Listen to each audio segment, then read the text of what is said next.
Hey everybody, how's everybody doing today?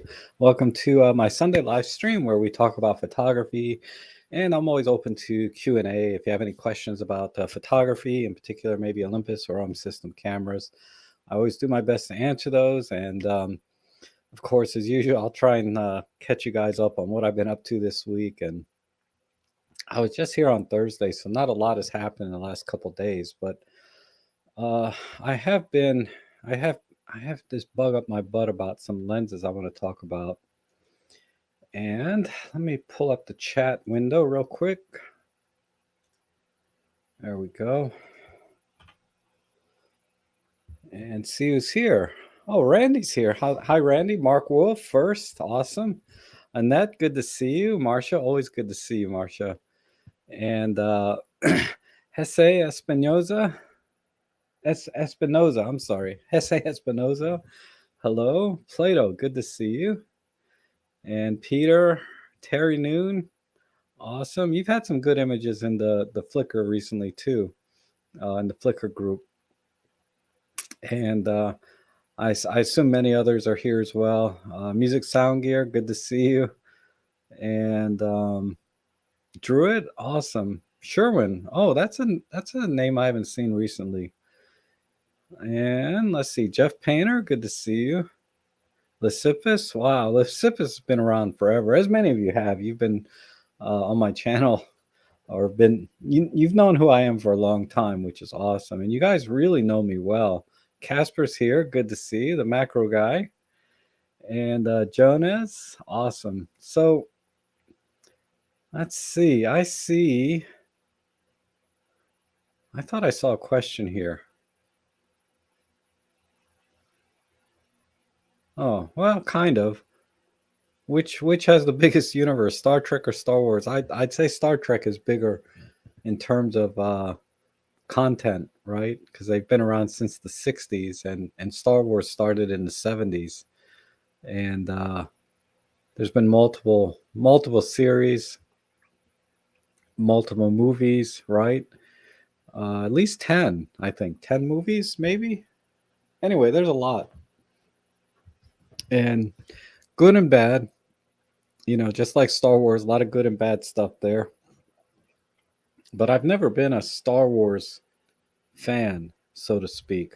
I really liked it when I was a kid. I remember seeing it in the theater. It was either go see Star Wars or go see Jaws. I remember that.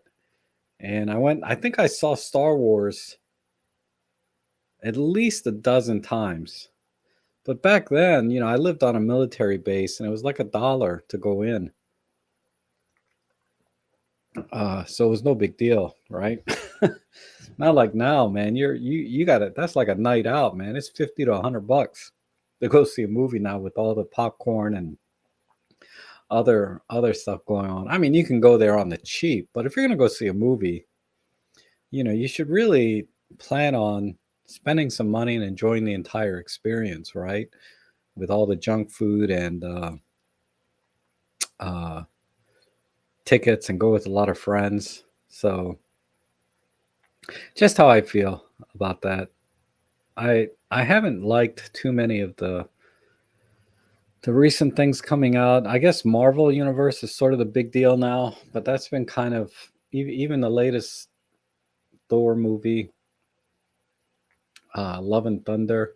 And I'm a huge Thor fan. I have been since a little kid. I have almost every issue up to about maybe up to the 1980s. I have almost every comic book issue. Believe it or not, I have quite the comic book collection. Actually, I should go down and see if it's still intact or if it's all been deteriorated by mold and. But anyhow, let's see what's going on.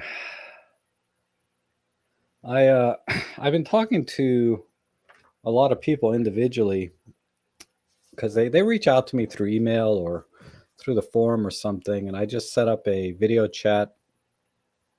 And because they have very specific questions or they just want my opinion, and we'll talk. And one person, they're currently a Nikon shooter, and they want to get an Olympus, right? And where he is in India, the OM1 is just OM1 is still hard to get in certain places, really hard. Like he may never get one this year, may not even be in there, get to India this year. And another person, yeah, it's 3 to 6 months before it'll get to Australia, even where he is in Australia. Every shipment for the next 2 months apparently is sold out. So that's at least 2 months. So it might be 3 months before he could even get his hands on one if he decides to get one. And I don't know how it is for other camera manufacturers because, nobody talks to me about anything else. But that's definitely, I think, been an issue worldwide, that it's hard to get the OM1. Fortunately, I got mine pretty early on, actually in the very first shipment, because I had pre-ordered, got the free battery, etc.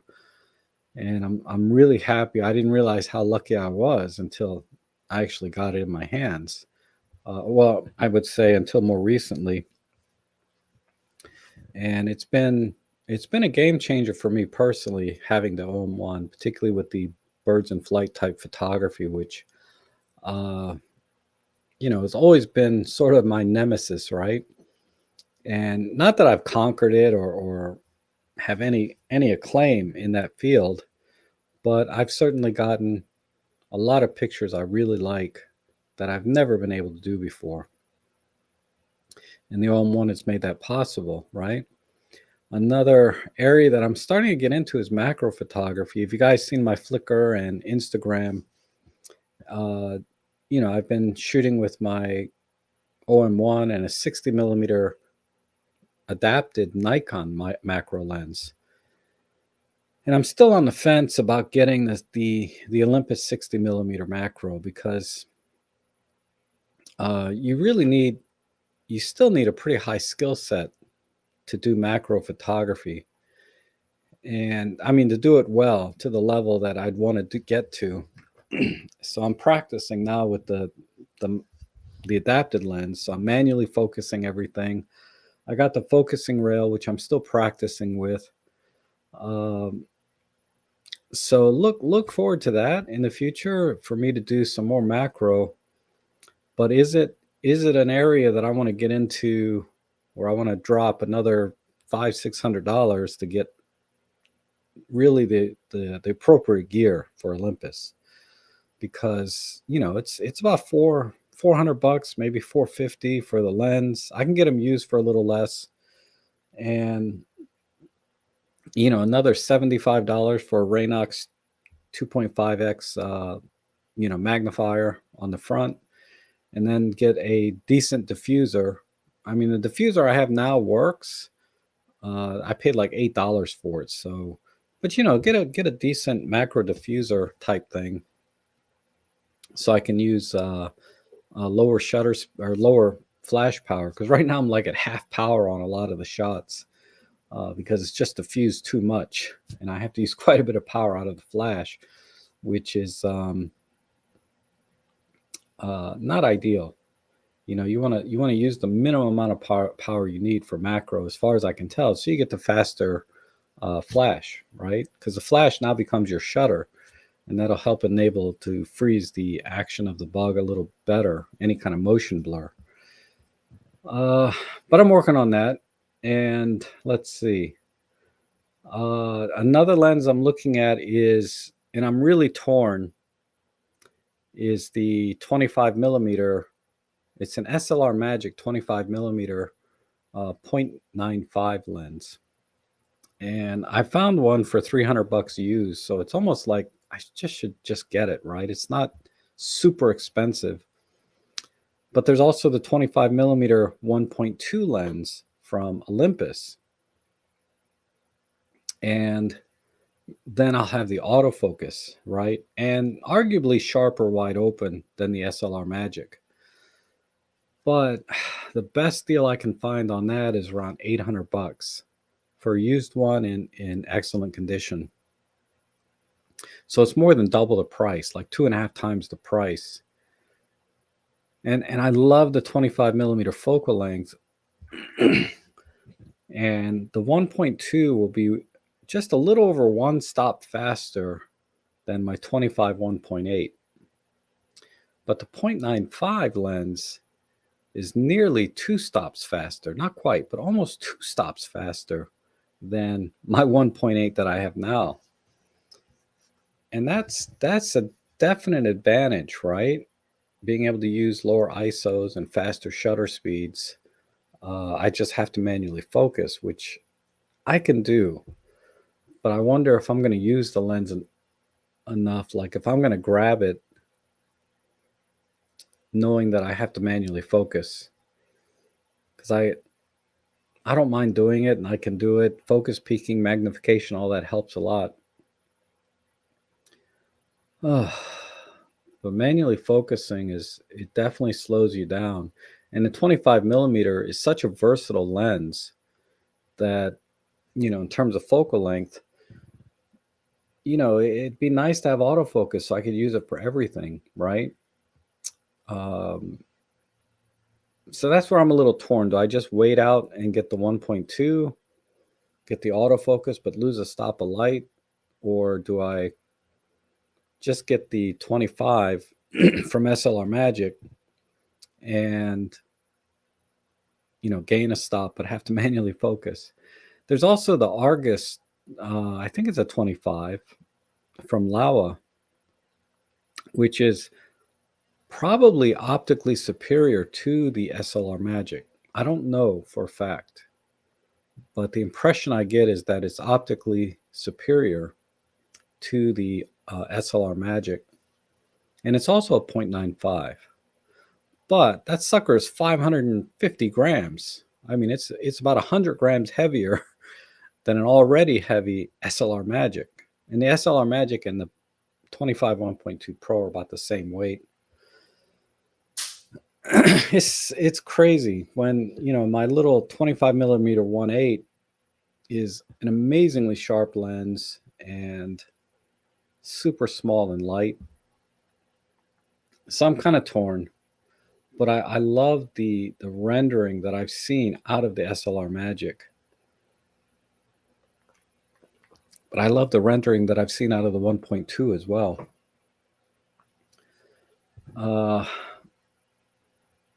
So I'm a little torn, but those are the two lenses that I'm considering: the 25 millimeter focal length and the 60 millimeter macro. And the 60 millimeter macro it's one of those things where you have to be you need to go all in, right? Get the 60 macro, get the Raynox adapter, and then get a decent flash diffuser. And that's fine. You're about in for about $500 or $600, and you can do just about everything somebody that's hardcore in the macro would do, right? And get the same kind of shots theoretically. But the skill set required to do that and the patience is what I'm questioning. Is, do I have the patience to go out and find like the little spider bugs that I shot? Let me pull these up real quick.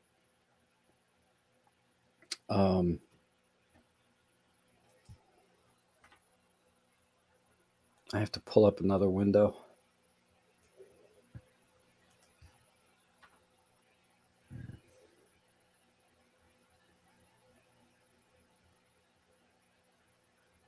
We'll go to my Flickr.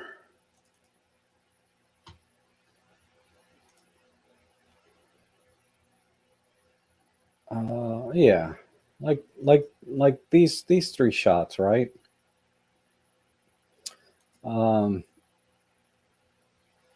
This one I had to kind of rock back and forth, do continuous shutter, and then I picked one that looked like it was in focus.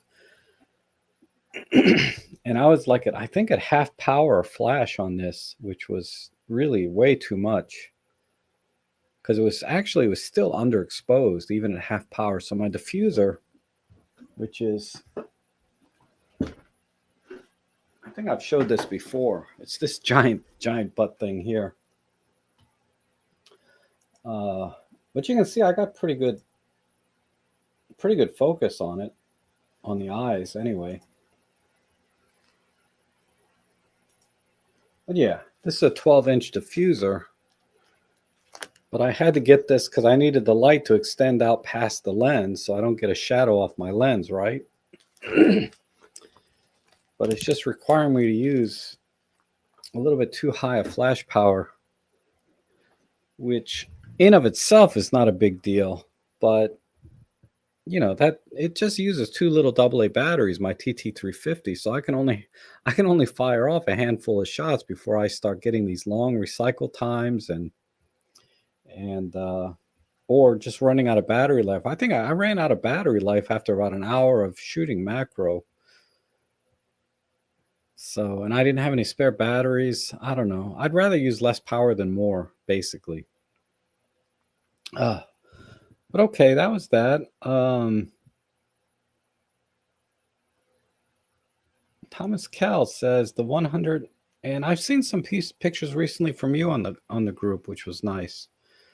I didn't know it was not available, unless you're talking about the 150 to 400. I know that one's back ordered forever, but it's like 10 months from point of order. It's crazy. Personally, I'm not a huge fan of the 100 to 400. I mean, it's a superior lens in every way over my 75 to 300. But just the size and weight of that thing, just for a little bit more reach and a little bit more sharpness, just feels like it's just a little bit overkill. I think Olympus is talking about coming out with another lens in that focal range, and we'll see what that looks like. I mean, I have my 300 f4, which, you know, kind of rules out getting anything else because that's the best, right? But it's expensive. Like I had to trade in my kidney to get it, you know, not literally, but I did trade in a lot of gear that I kind of miss a little bit now.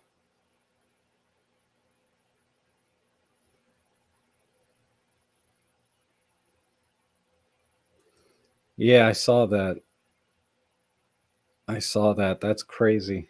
You get the 6% back, but then you have to you have to pay the rate if you don't pay it off. So in theory, it's better just to pay. Well, I don't know. You know, there's all kinds of ways to slice and dice your credit card and financing options to buy things, and you just have to do the math to figure out what makes the most sense.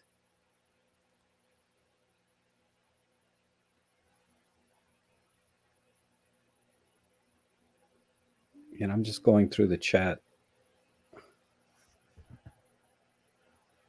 Oh, Casper's heading out to do some butterfly camping. Oh, that's awesome.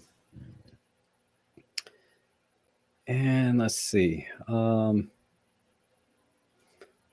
Who got the, hey Bob, congratulations. You got the OM1, and that it's such a great camera.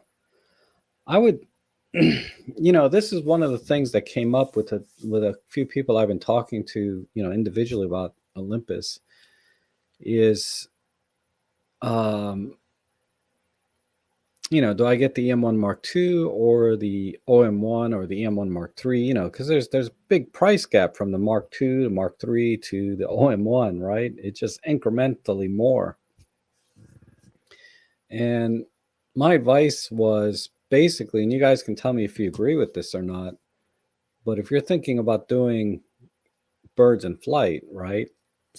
Using the subject detect, you know, get the OM1, skip the EM1 Mark III. If you can't afford, you know, if you don't want to spend the money, I shouldn't say can't afford. If you don't want to spend the money on the OM1, get the EM1 Mark II. Because I feel like the EM1 Mark II is just as capable as the EM1 Mark III in terms of autofocusing for doing birds in flight. I assume there was some improvement between the two. I was not really a birds in flight type photographer when I had both cameras, but you know, people are getting great results with the M1 Mark II and the 300 f4 or whatever, just as well as they are with the M1 Mark III. So I've been telling people just get the M1 Mark II if you want to, be on a budget and spend that, uh, or and then save up for the OM1 for in a year, and you can always sell the Mark II or just keep it as a backup camera. The M1 Mark III is a fabulous camera, and there was definitely some marked improvement in terms of autofocus when it comes to face detect. It is way better than the EM1 Mark II. It's also better in low light, just a hair. It does lock on a little easier.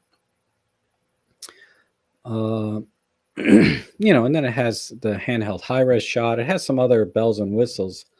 But for core photography, the basics, right? The core things that you're going to do in photography, going from the Mark II to the Mark III is not a big leap. The Mark III is just an iterative update, right? It's just a very I hate to say minor, but it's a minor update to the Mark II. There's better stabilization, faster processing, et cetera, et cetera. But if your goal is ultimately to go for birds in flight and wildlife sports action, I think those are the two cameras you need to look at depending on how much you want to spend. And unless you get a particularly good deal on the M1 Mark III. So that's what I think. But if someone can tell me why the EM1 Mark III might be a better choice for sports action wildlife photography, let me know. Because like I said, when I had both cameras at the same time, I was not like a sports action wildlife guy. So I wouldn't be able to judge one is better than the other.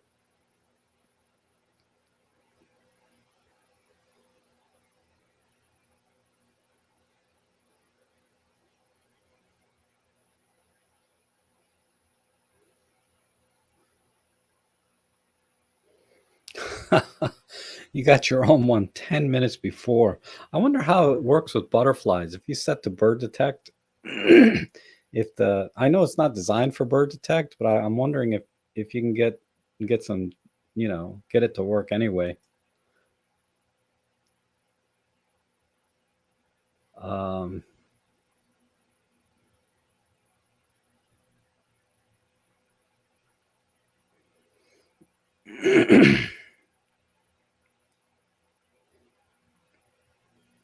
yes, I want to move to whatever country it is if the store.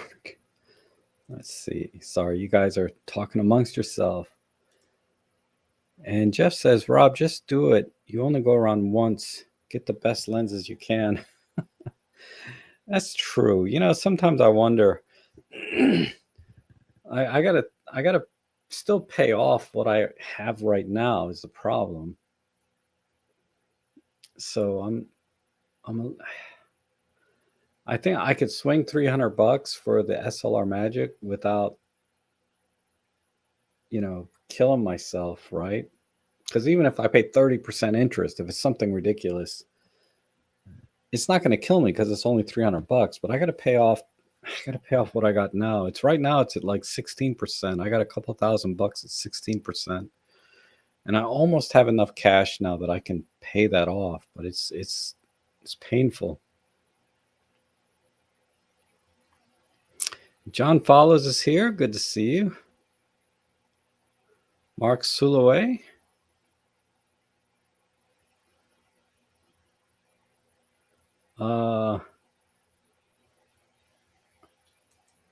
So you always use the flash on a tripod.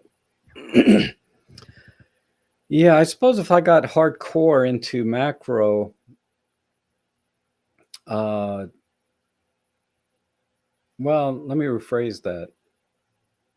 It makes sense to use the flash off camera because you don't have to worry about shadow off of the lens, right? Because you can move the light to where where the lens is not in the way, assuming you have enough working distance, right? And then I could use a much smaller diffuser. But my problem now is I'm still hand holding and rocking back and forth, and it's hard to do that with one hand and a flash like this. I don't know. I got to practice more. The whole process of doing macro is so awkward for me right now that going to a two-handed type workflow just is a little bit overwhelming for me right now. It's as strange as that sounds, but that would just add one more layer of coordination that I don't have quite yet. But I'll get there eventually. Um, I'll get there eventually.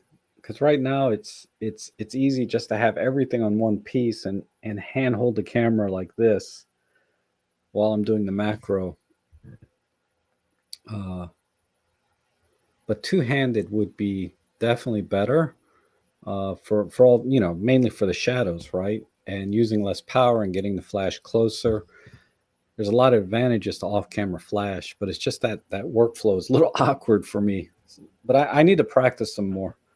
And once I kind of get it down, where because it's not only the workflow and the skill set needed to do macro, it's also, part of that skill set is finding the damn bugs. I mean, I walked around my backyard for about 30 minutes to find that one spider. It's like it's partially I have a hard time seeing the bugs, so I need my reading glasses to look for bugs. And so it's all of that, right? All of that. Just like any specialized type photography, there's so many things you have to think about or learn to do. I think that I need to learn to do before I invest any kind of money in it, because I might get to my skill set up to a point that I'm fairly competent with the limited gear that I have, and then decide, it's not really for me, because bugs creep me out, to be honest. I mean, I don't know if you can see it on camera, and I was out for 15 minutes in my backyard, and I got 1, 2, 3, 4, 5, 6, this big giant ass bite right here. 7 mosquito bites in about 15 minutes. I'm like a freaking mosquito magnet. And so that's the other thing with macro photography, right? You got to be out there with the bugs, and means you gotta full on bug spray on and everything else. So there's a lot to macro photography that makes it kind of like, maybe I don't want to do this, right? Because you kind of get eaten alive while you're out there. I mean, some people are very lucky. They don't attract mosquitoes, but my whole life I've been kind of a magnet for mosquitoes, and they've proven some people are more mosquito friendly than others, right? Oh,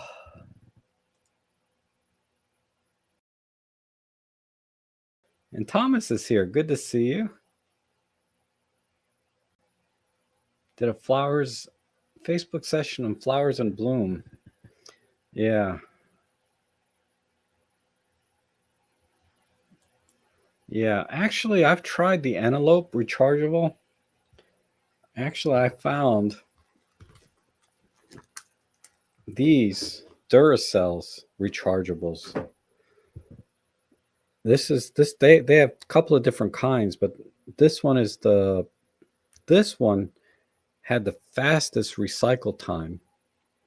I mean, for the Godox TT350, the antelopes were taking about 7 seconds for a full recycle, right?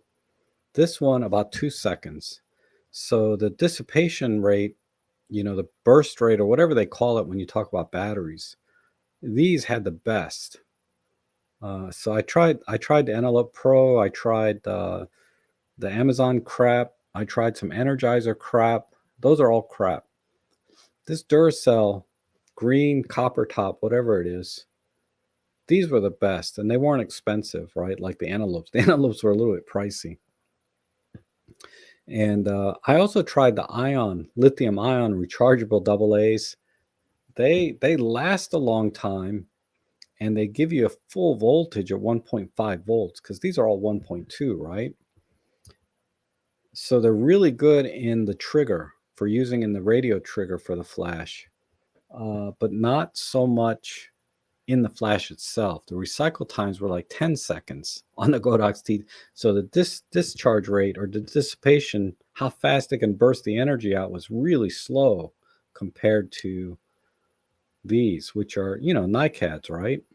Or these are NiCads. Just like the antelopes. So I was really happy with these. And I tried a lot of different ones, and this is what I ended up with.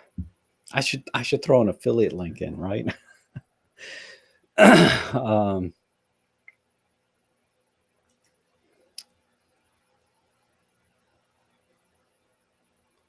Yeah, the 100 to 400, I bet would be great for sports. Really, I mean, it's a great lens. It's just, I feel like it's just a little bit too big for what it is, because it was designed originally for an APS-C sensor. I can get the same lens for my no, I can't. Never mind. I take that back. But Sigma makes it, basically.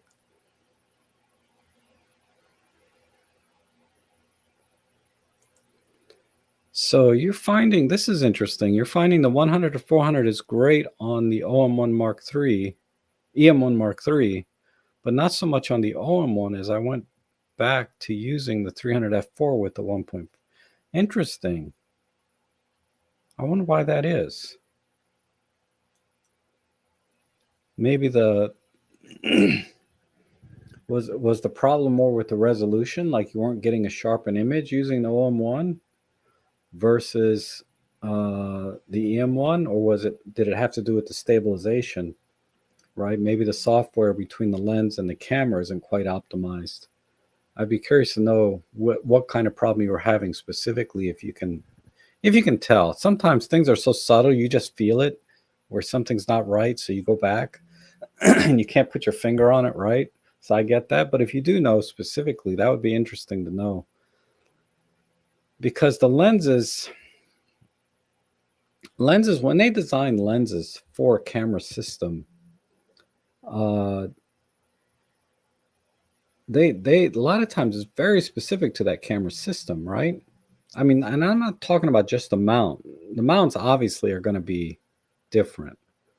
But when you have a company like Sigma designing a lens on the same lens on multiple different mounts, or Tamron or whoever, sometimes, right, part of the lens design has to deal with how they refract or diffract the light onto the sensor. And depending on the angle that the light hits the sensor, is going to dictate, how sharp that lens is, for one, and all of the other aberrations that you might get, because the sensor is designed to receive light in a certain way. And they put micro lenses on top of the sensor to redirect the light from the angle that it's coming in, so that it can go on and hit the CMOS part, the circuits that actually record the amount of light coming in. And maybe I'm splitting hairs. Maybe there's no way to measure the difference, but when you're talking about a strict design, physical design of sensor and lens, they have to be matched perfectly to get the best outcome. So, when you take a lens that was designed for one camera system and then adapt it to another camera system, that's why, like, a lot of vintage lenses, they vignette or are a little bit softer than they are on their original system, because they weren't designed for digital sensors a lot of times, or they were designed for different digital sensors. And you always hear about how the crop sensor just takes the center part, or the best part of the lens's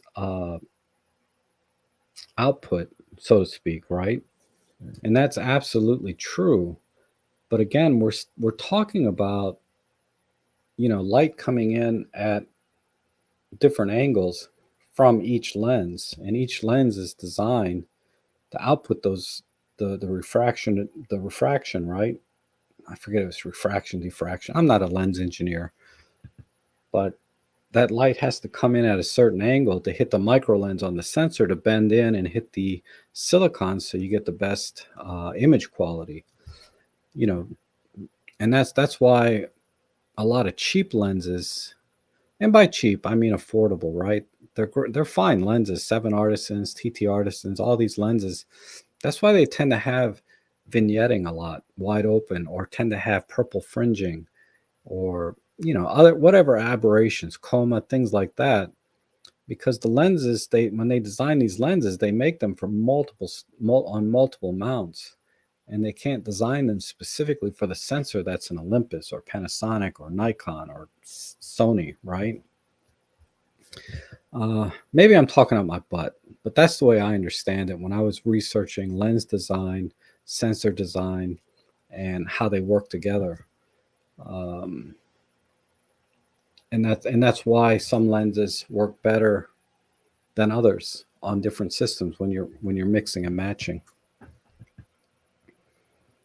Okay.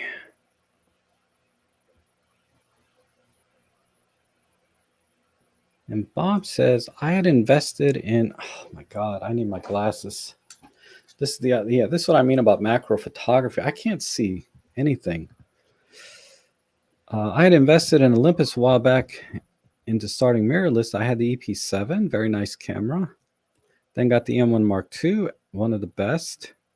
Was also going to get out of Olympus completely as I focused on the Nikon Z, but the OM1 came. Yeah. The Nikon Z is a really nice system. And if I were still shooting full frame, or was in, if I was shooting Nikon, that would be the system. I would have no complaints about the Z7, Z7 II. I think they're really nice. It's just everything is not only expensive to get the kind of quality glass that you get, say, from Olympus. The lenses are larger and heavier. Like Nikon just came out with a 400 millimeter f4.5, and it's like $3,200, which it's not a bad price if it's a quality glass, right? If they really put,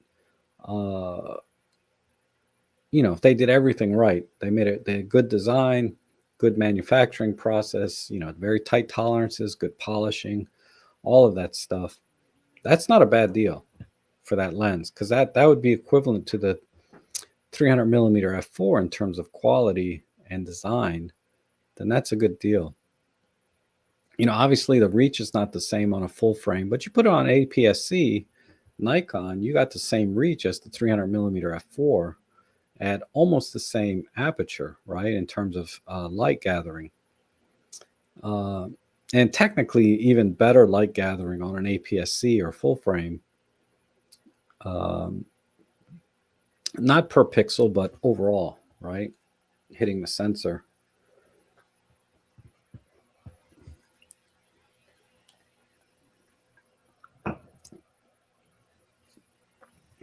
I never, like all of us, right, that have been doing photography for any length of time, we know there's different camera systems that have different abilities, different advantages. And there's really no bad camera out there. I mean, there's just some cameras that are better for some people than others, right? Like my buddy Walter would never buy a camera without a grip if he can help it. So he bought a Z9. I think he has a Z7 as a backup camera, but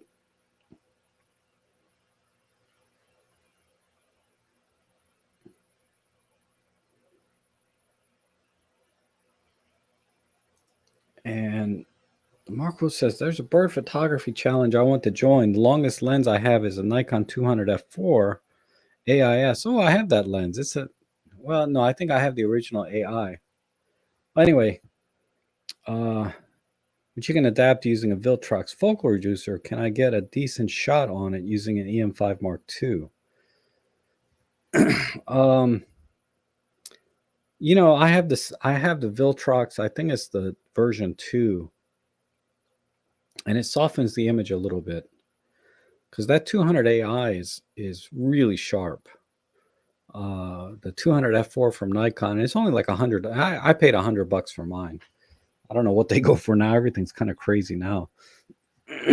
But that'll make it an 2.8. It'll make it a 100, like 170 or 80 millimeter f2.8. So you're losing a little bit of reach and you're gaining a little bit of light. I don't think it's worth it. I think you're better off using the 200 millimeter natively without the Viltrox, shooting at f4, but just add a little bit of ISO to make up the difference. Because in birding, generally, you're shooting in good enough light that you can keep your ISOs low anyway. I mean, it doesn't take much. It just has to be a little bit cloudy, and then all of a sudden you're at ISO 3200. But or if the bird is in a tree. But I would argue that it's better to have the full reach of the 200 millimeters at f4 than to put the Viltrox adapter on it. And that's why I bought a Viltrox adapter a couple years ago. I've never used it. I used it once maybe. And after practicing and doing some things with it, I just said I just wasted, a couple $100 because it was like $200 at the time. There's just it just made the images soft, right? And that's okay if you're doing portraits and where softness is not critical. Meaning sharpness is not critical, but birds in flight type stuff, you need reach and you need sharpness, and the Viltrox takes away both of those. So that's my gut feeling.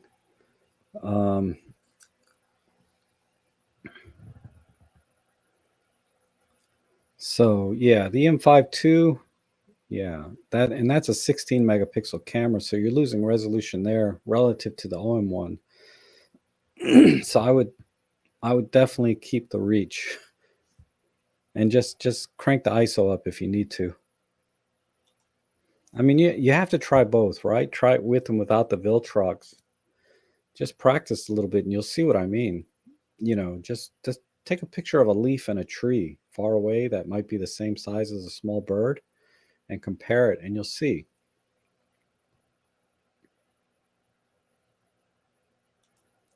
Okay, Jeff says that Mark III has better stabilization. Okay, so I think we were talking about the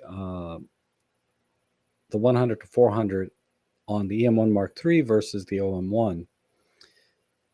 So it's the stabilization that's better on the Mark III. So that tells me they haven't optimized the stabilization to the OM1 with that lens. So there may be a firmware update later that will fix that, because that's all it would be, is a firmware update.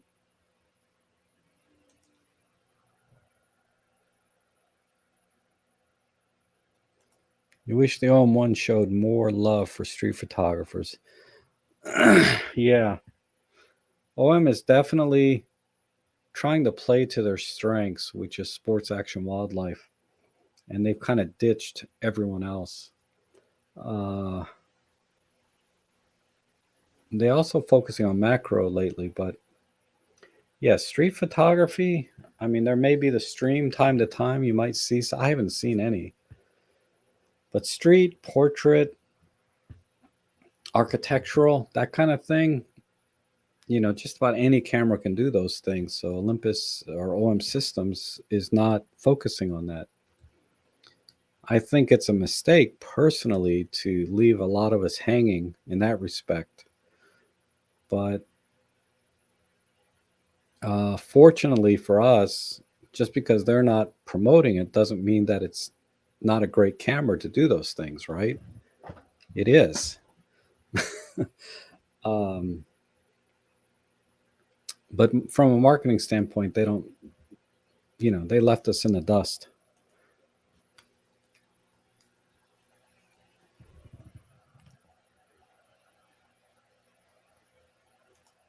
So you're going to take the Z6 II. So the Nikon Z6 II, okay for Little League, but looking forward to the all-in-one capability. I have the 300 Pro. Yeah.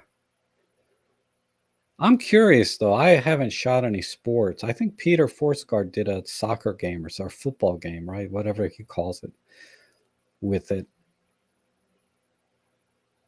But I haven't shot any people because it only has face detect, right? It doesn't have people detect, which is different. It'd be nice if they add that in the firmware. So all I'm saying is I can't speak to how good or bad it's going to be compared to a Z6 II. And the girl says, what is this name? The girl who left the fridge open. Okay, got it. Wow, it took me a minute. Purchased a 75 millimeter 2 months ago. Olympus had a spring sale, brand new for 600. Yes, excellent price. They did the same sale again last week, so the lens deal might pop up again. Okay.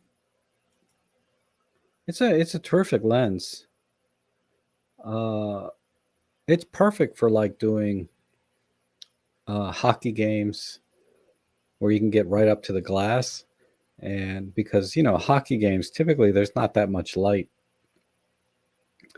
And you have to crank the the exposure compensation up because everything is white, and then you're trying to take a picture of this very dark uniform in person behind a mask. So you have to crank the exposure comp up to get a decent exposure of the people, right? And thereby increasing ISO. So if you can shoot it at f1.8 with a 75, and a 75 is a good focal length for that. I mean, the 40 to 150 is the ideal lens for hockey, but the 75, I think you'll get some terrific shots. At least I did. If I recall, I think I did one hockey game with my nephew, and the 75 was awesome. And Jeff says, I still have the M1 Mark II and the M1 Mark III and really don't mind which one I grab. Right. Yeah, they're both fabulous cameras. My M1 Mark III is for sale, by the way, if anybody wants it. Make me an offer. Because I have the M1. I just don't need an M1 Mark III anymore. I was thinking about trading it, but I'm not going to get much on trade is the problem. I'd rather keep it.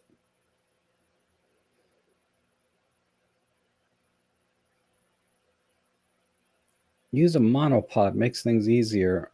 I've been messing with my monopod lately for the macro. And it does help. It does help. I could see. The only thing is, when I find the bug, if you want to be fast, if the bug is going to sit there for a while, a monopod is great. I can adjust it quickly down to the level I need.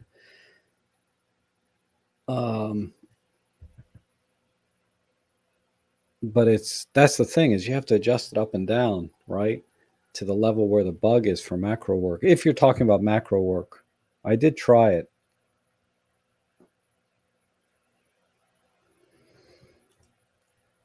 Yeah, Casper, you macro bugs at night. That's when the mosquitoes come out too, man. And I'm telling you, oh, there's one I didn't count. So that's 9 mosquito bugs. Excuse me.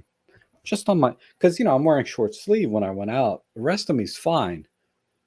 But man, my arms just got chewed up in 15 minutes, literally.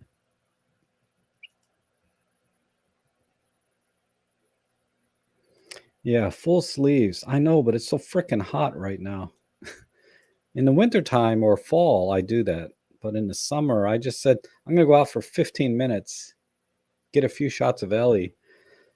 Because, my Panasonic 50 millimeter f1.8 would be the same as the 25 millimeter 0.95 in terms of depth of field. So I was doing some test shots to compare my 1.8 versus on the Micro Four Thirds versus the 1.8 on this. 15 minutes. That's all I went out.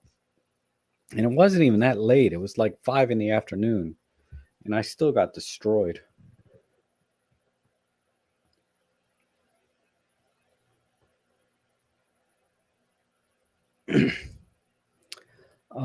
Actually, I put I have this bucket of water that I put these pills in. I forget what they're called. It's supposed to kill the mosquitoes if they lay any eggs in there and kill all the eggs. So yeah, I do have buckets of water, but they're lethal, right? Supposedly. But my backyard is a forest too, right? I have, my neighbor. We all have about 1 acre lots, right on my side of the street. Across the street, they have about quarter-acre lots, but my side of the street, we have the 1 acre lots, and most of it's woodland, right? So I don't know what they're doing.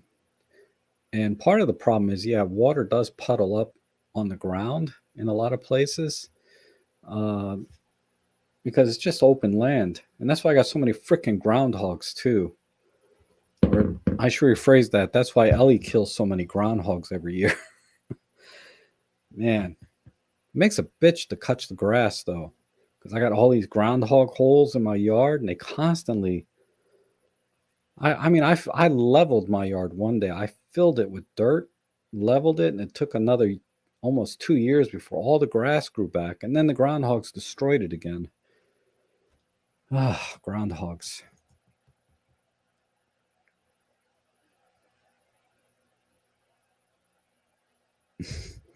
It's not worth it. I'm telling you, man. If every time I went out to get a macro shot, I had to deal with this, I mean, I just need to put some bug spray on and I'll be okay. If I'm going in my backyard or going somewhere, I'll be okay. That keeps them off. But man, no, I ain't gonna deal with that. Yeah, I have typo. Definitely. I know I have typo for a fact. Uh can you share it's about time? Oh, sure. All right. All right. It's affiliate link time. Let me pull up the batteries.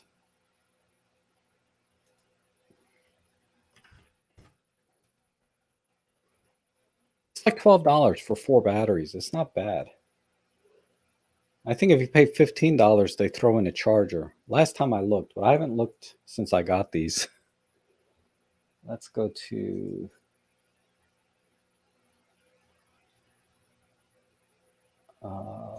Duracell.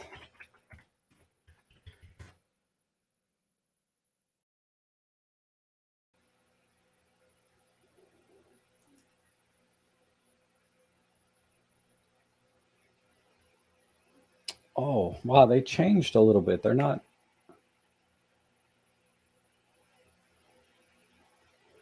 Yeah, they're $11.30 for I got mine on August 10th. And there's a 15% coupon, so you're going to get these for like $10, right? So this is the one. I'll put a link to it so you can kind of look at the specs exactly.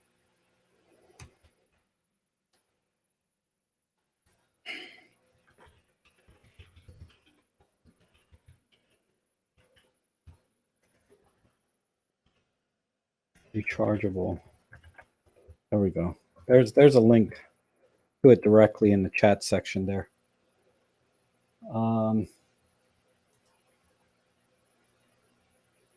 Oh wait, 15% if you subscribe. Never mind. So it's $11.30, and you can get with a charger and 4AA. Oh, it's only like $1 more to get the charger with it. if you want a charger, it's like $1 more. It's ridiculous. So that's actually cheaper than before. So that's not a bad deal. I might just have to pick up another set because I'm constantly running out of battery life. It's just I have so many AA batteries now. rechargeables because I went on a shopping binge to find the best one. So I just don't need any more because I can use them. I use them like in my mouse and my remote controls and everything like that. But for my flash, I only have four, four of these. I should get more. I mean, I can always use the Antelopes or the Amazons, but the recycle time is a bit slow, which is not a big deal for most things, but for macro, it's a problem. And that's the other reason I want to use lower flash power, so I don't have to worry about the recycle. If I'm at like 1/8 of a second, it'll recycle instantly, and then I can do bracketing and focus stacking and all kinds of things when you're at low power. Unlike shooting at half power, you might get off 2 clicks and then you're recycling.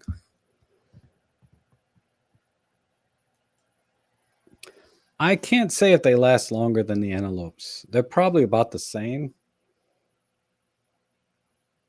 The duration, the durability, the duration of the charge was not as important as how fast it recycled the flash for me.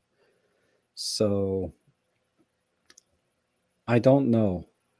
Being able to measure how long do the batteries last in a flash is hard to tell. So I didn't test for that. Maybe somebody in the comments on the Amazon site will say, but I tried these and I was pretty impressed. I think these are full. I'm not sure. Let me see. No, these are not full. I just used them yesterday. Let me see what the recycle time is. Okay. 1001, 1002, 1003, 1004, okay, so 4 seconds. And this is from using it yesterday or the day before for about an hour. So now the recycle time is 4 seconds. And I can tell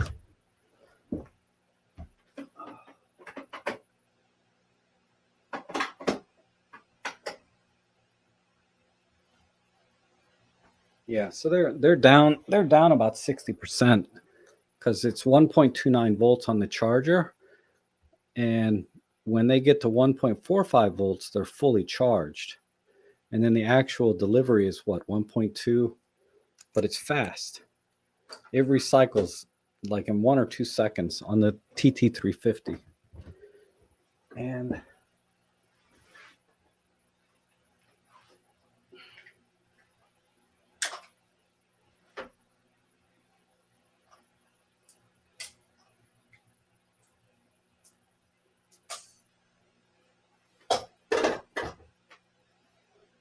I tried these. These are the lithium ion rechargeables that give you a full 1.5 volt. So what's nice about these is when you use them like in your radio triggers and stuff, it'll show 3 bars like full battery when you put these in. When I put the Duracells in my radio trigger, it shows like 1 bar, like the batteries are low, but they're not low. They're just low voltage, right? Compared to these, the Duracells are 1.2 or whatever. These are actually 1.5 volt, but the recycle time, my God, they were really slow on this thing. Let me see. These batteries are a little bit low too.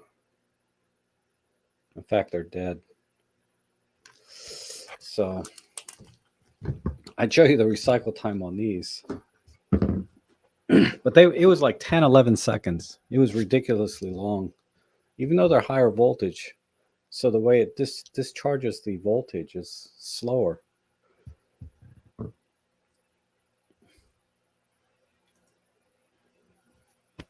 Oh, Roberto's here. Where are my glasses? Damn it. I can't read anything. What's up, Roberto? You should be asleep. You got the editing. Yeah, I've been there.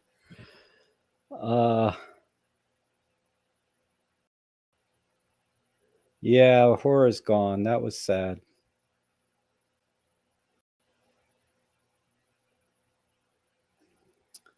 Test Project Farm on YouTube. Oh yeah, Project Farm on YouTube. Yeah, he's pretty good. I like this guy. I don't think he tested the Duracells though. I did watch one of his videos back when I was shopping for these back in August, I guess. Actually, it was before August because I bought antelopes, I bought these, and then I bought the stupid Amazons. Uh, I mean, the Amazons are fine rechargeable batteries. They're as good as anything else out there, but they weren't, they weren't the Duracells, not even close.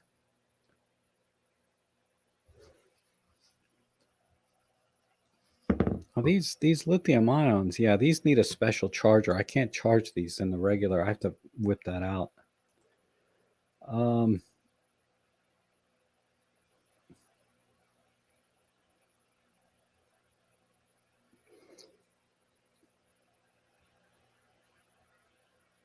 oh, okay, I'll check it out in the flight form. Uh, Casper said he posted some macro butterflies. Cool. Watson, I think they're known more for their camera batteries, not like. Do they make AA? I didn't even shop Watson batteries. But I know they have a very good reputation for uh, third party camera batteries. Watson is up there, better than most of the crap that is being sold. I just recommended the Watson batteries to a friend of mine. I said, if you can't buy the Olympus original batteries, buy the Watson version. They are available for the EM5 Mark III.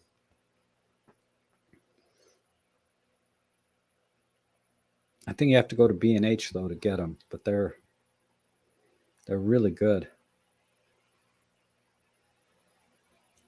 So they do make. I'm sorry, I clicked the wrong one. Yeah, the antelopes, they're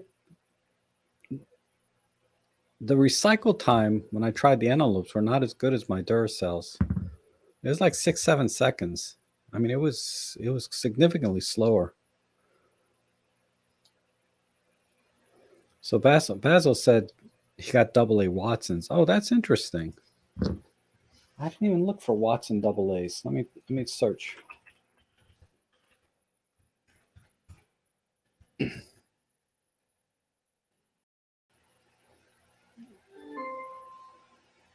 I see.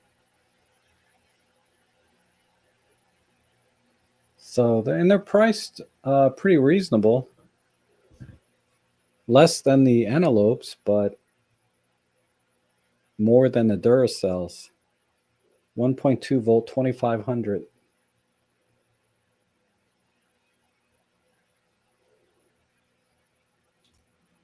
But these guys, $27 for an 8-pack. The antelopes are on sale. 2100 cycle. Wow. I think my Duracells are only 400 cycles. These have 2100 cycles. 8-pack for $18. That's a good deal for some antelopes, but I don't know which ones these are. I forget which ones I got. I have to find them. They're in a tray somewhere. Oops, that's the wrong screen. I was trying to show you guys this one. Yeah, these are really good. $10 for 4. That's a good deal. They're just a little more than the Duracells, though.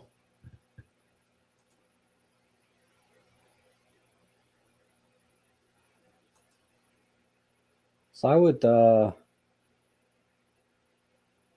argue that,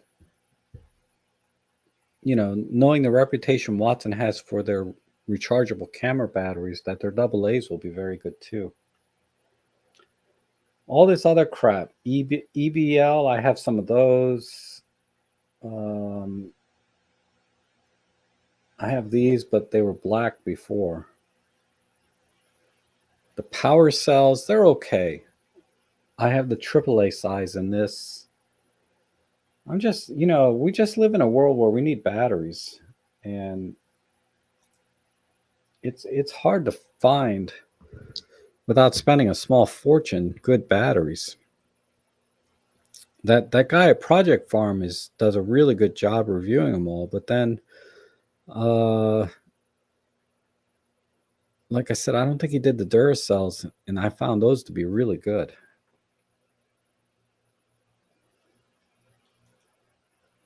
And Ken Cox says, I can't get my Godox T1 trigger to fire my Godox TT600 on my OM1, but it all works on my EM1X. Is there a setting that I need to turn on in the menu? Or will it? Oh, that's interesting. There's no reason for it not to work. Because I use my Godox triggers no problem on my OM1. So the question is when you put the trigger on the camera and you push the test fire button, does it fire the flash? If it does, then the trigger and the flash are communicating, right? So the question is, do you have and I assume you know how to put a trigger on, but make sure the trigger is fully flush into the hot shoe and mounted properly. And then also make sure you have the fill flash option turned on. So let me get my OM1. Let me just make sure. Where is it?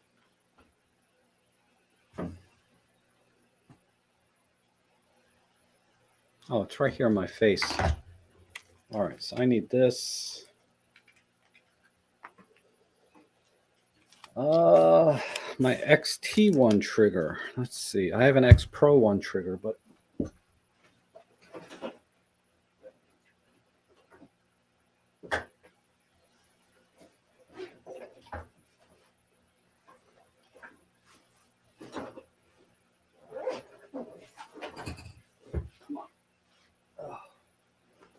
this is my flash bag here.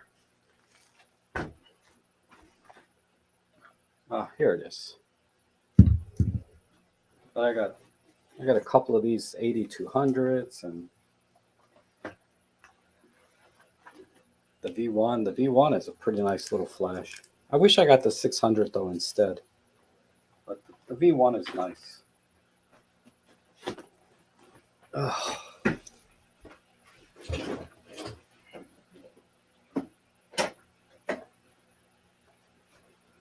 I don't have a 600 flash, so I'm gonna have to use my TT350 to make sure it fires.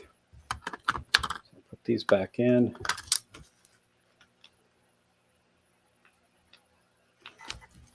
Oops, there we go.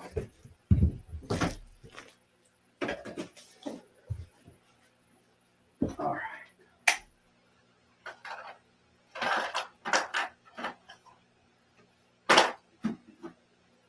Oh, another pack of batteries here.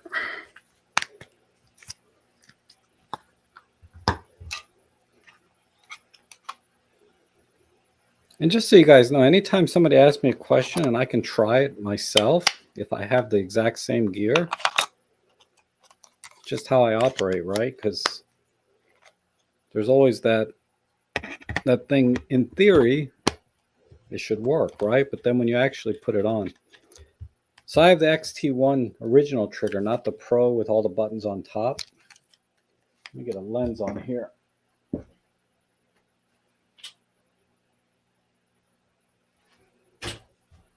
All right, I have the 45 F18. OM1, battery, memory card. We're getting there.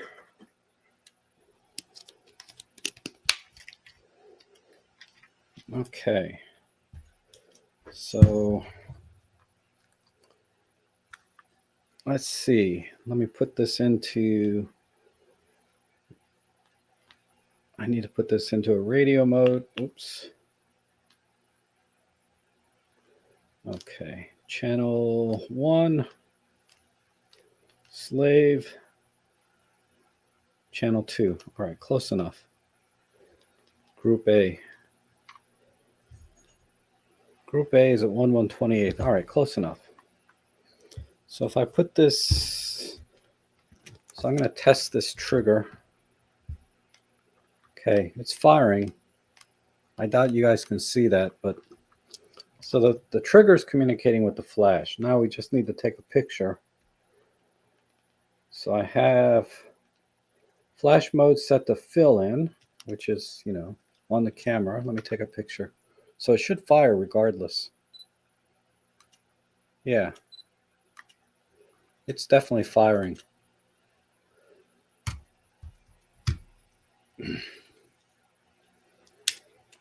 So I don't know, other than make sure you have the flash setting to fill in on your camera. Now I was in manual mode. Let me set it to TTL. So now it's set to TTL, so it should fire a little bit brighter.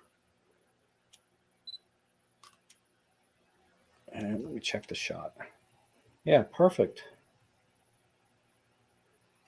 How about down here? Yeah, TTL is working perfectly as well.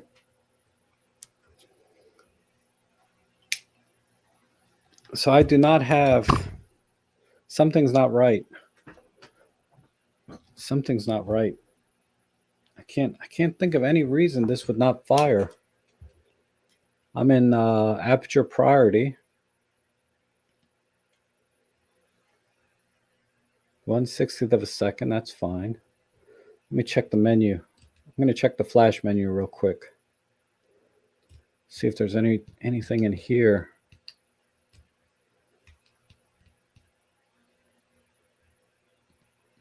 I mean, turn RC mode off, okay, in the flash menu.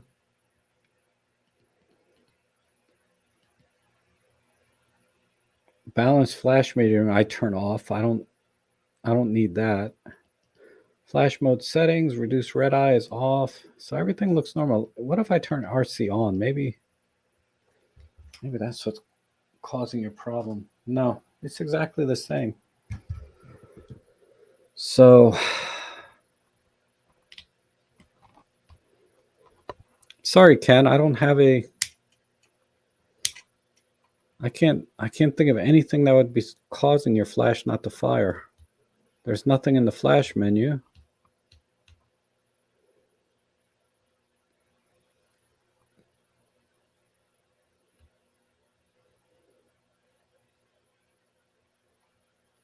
And I'm even in silent shutter. Come when I look at it.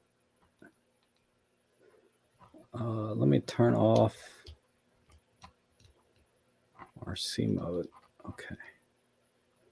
I was even in silent shutter. Let me try mechanical shutter. See if it makes a difference. No. I'm still getting the double pop for TTL, and we know manual works.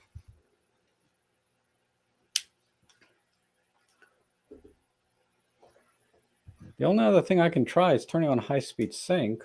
Let me try that. Maybe you're trying to do high-speed sync. And go back to mechanical shutter. Let's see. Shutter priority, let's pick 1/500th. Let's try that.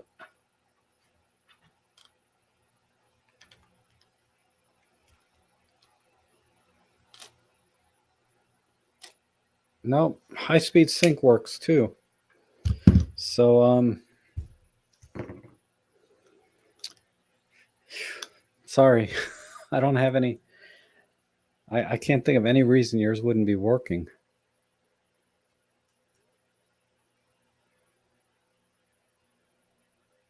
Well, silent shutter will work up to 1/100th of a second,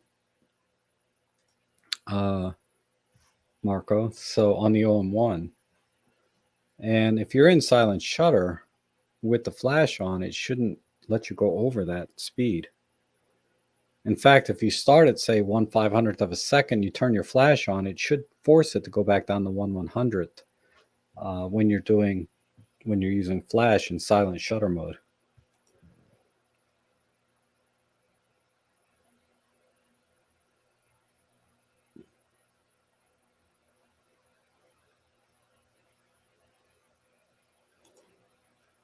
Oh, okay. You didn't turn the flash on in the super control. Okay, there you go. Problem solved. But, Thomas makes another really good point. If you are using silent mode, you have to enable flash in the silent setting. So that's an important point too on the OM1. Why do I have so many cables here, but nothing?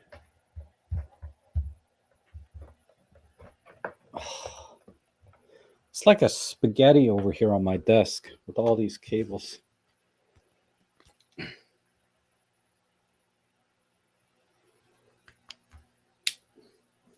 See, this is the way I should have done it, is had the screen so you could see it, but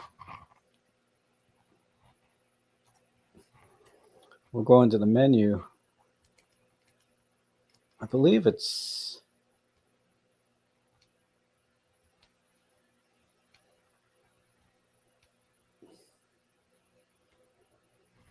yeah, down here, silent settings. Flash mode, it has to be allow. By default, it's turned to not allow. So you need to make sure you allow it. And then I have high-speed sync on, but it shouldn't. Oh, because I have mechanical. So if I go to silent shutter, why is it still at 1/500th? It's not going to work. Yeah, that's not going to work. Normally it drops the shutter speed down. Let me turn off high-speed sync. Yeah, see, it drops it to 1/500th. If you're in high-speed sync, it totally fails. But I'm probably on manual focus too, right? Yeah.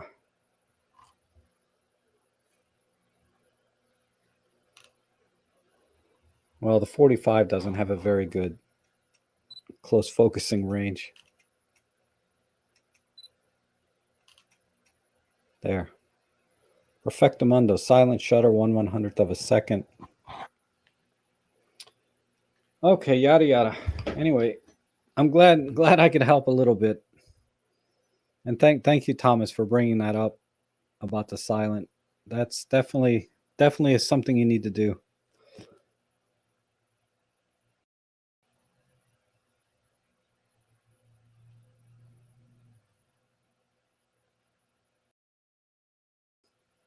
Anyone ever had their camera manual printed out? Who does a good job of that? I guess it depends where you live. I mean, if you have your own printer, you can print it out yourself, obviously, but I think you're asking where can you go to have it printed? And what might be better than printing out the manual is buying a book on how to use the OM1. I don't print one. I don't have one, but people have asked me, keep coming out with these manuals or there's what's his name?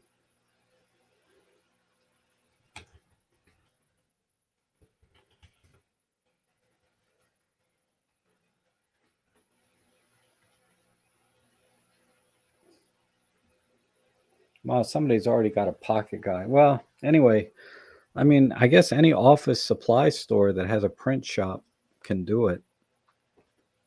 Like Staples here in the US, you could give them a PDF and they'll print it out for you.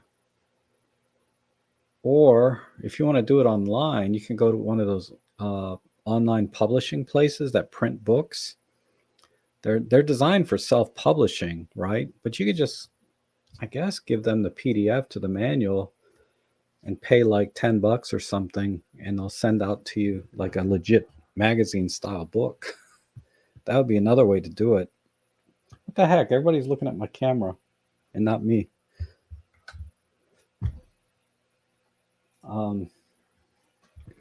So maybe like blurb.com. See if you can upload a PDF there and how much it would cost to print it out into a nice magazine form, right? Instead of just regular office paper. you could have it printed out nicely that way, possibly.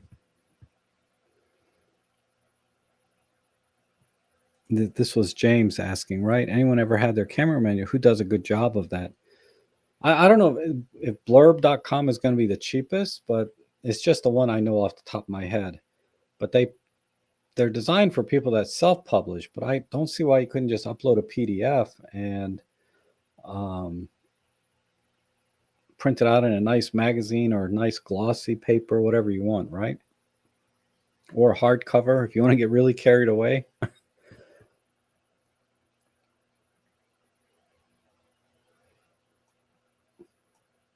And Marco says, printme1.com. Okay, that's another one. And,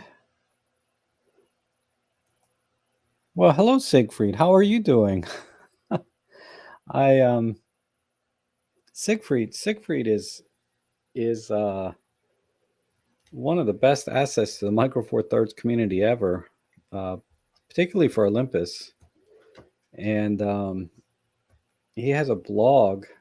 For those of you that don't know him, he has an excellent blog, and he participates in my forum a lot too, which I just check in once in a while. I haven't been really active there, but there's a lot of users, including Siegfried, that are pretty active in the forum.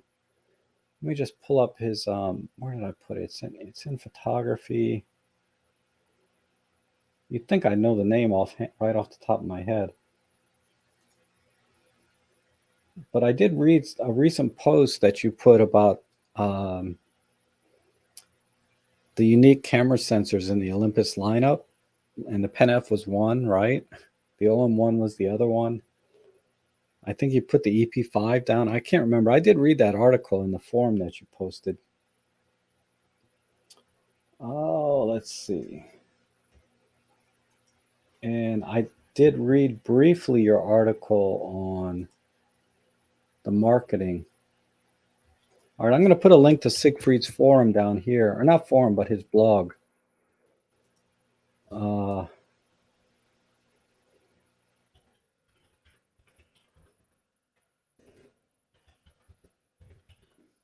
I highly recommend it. There's a link to his blog. I mean, it's really awesome. There's very few people that go into such depth and on a specific topic, right? And I don't know what your background is, Siegfried, in terms of cameras and technology, but you certainly got a grasp of it and back it up with your own individual testing, right? And you also provide references to other sources of information on a particular topic. So it's almost like a Wikipedia for Olympus. And I know that in the past people have tried to discredit some of the things that you claim in your articles.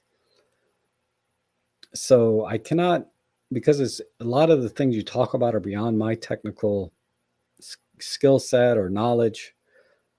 There's no way I can verify everything so to my viewers, I cannot verify everything he claims or does on his site. So, but definitely treat it as a valuable resource. And another way, if you're researching something and you need to do your due diligence on a particular topic that has to do with Olympus or cameras in general, it's definitely a very, very strong resource for you guys to dig into with testing. And he's also very responsive to questions. So you can put questions in the comments on the individual blog posts, and he will reply to you, right? So he's not out there just blasting whatever information he wants on there. He's available to talk to and ask questions about. So he's definitely in many ways way better than I am at explaining topics and technical things about the camera and then doing testing to a degree that I would never do for a video on YouTube. So definitely check it out. But I'm glad to see you here, Siegfried. I hope you're doing well. And yeah, so just to reiterate, Marco recommends printme1.com. That Marco's another great resource or asset. There's so many of you on my channel. A lot of my viewers are all experts in one field or the other. In many cases, more expert than I am on the same topics, right? I did see a little bit of that, the all-in-one discussion, but like I said, I haven't been in my forum actively recently. Yeah, blurb.com is a good starting point. And then because the prices are reasonable and they are geared, they have templates and things if you use Word, or you can design your book online. I've been thinking about doing my own photo book just for my own coffee table, so to speak, not for sale, but just to do my own. And I was going to use Blurb. Let's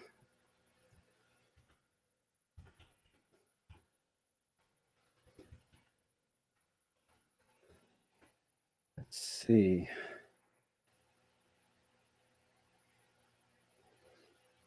And there's a lot of other places that do it. I guess MPix does it, but I'm trying to find.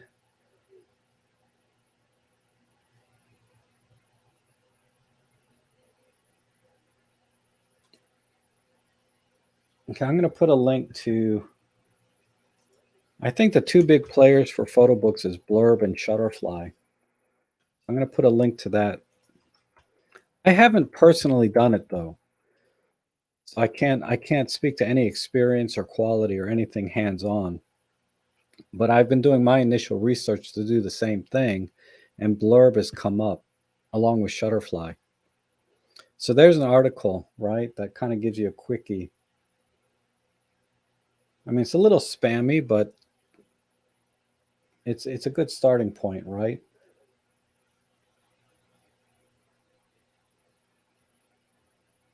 But I did try Blurb, and I downloaded their software and their templates, and I started working on it, and the workflow was okay.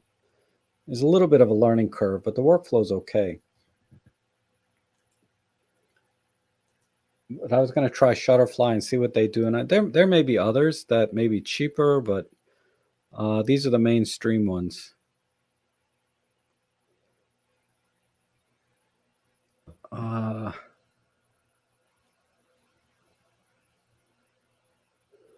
Okay, so that's that.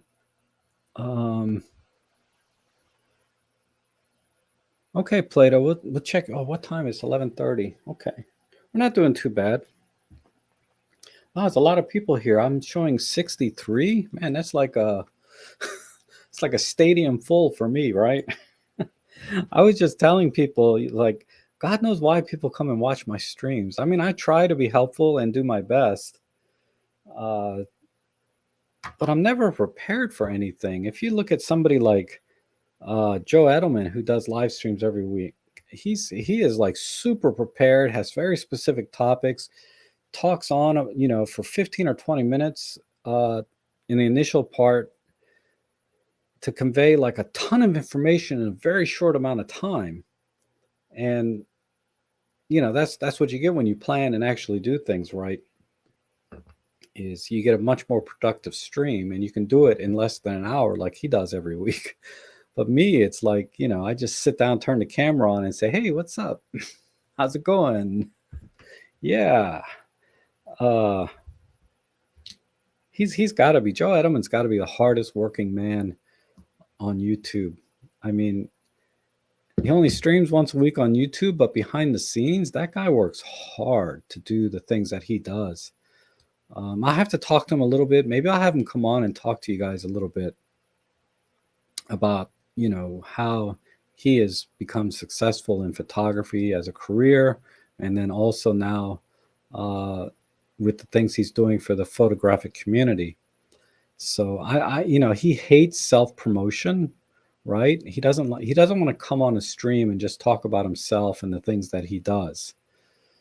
But I think a lot of the things he does is very helpful to the community in general, and really.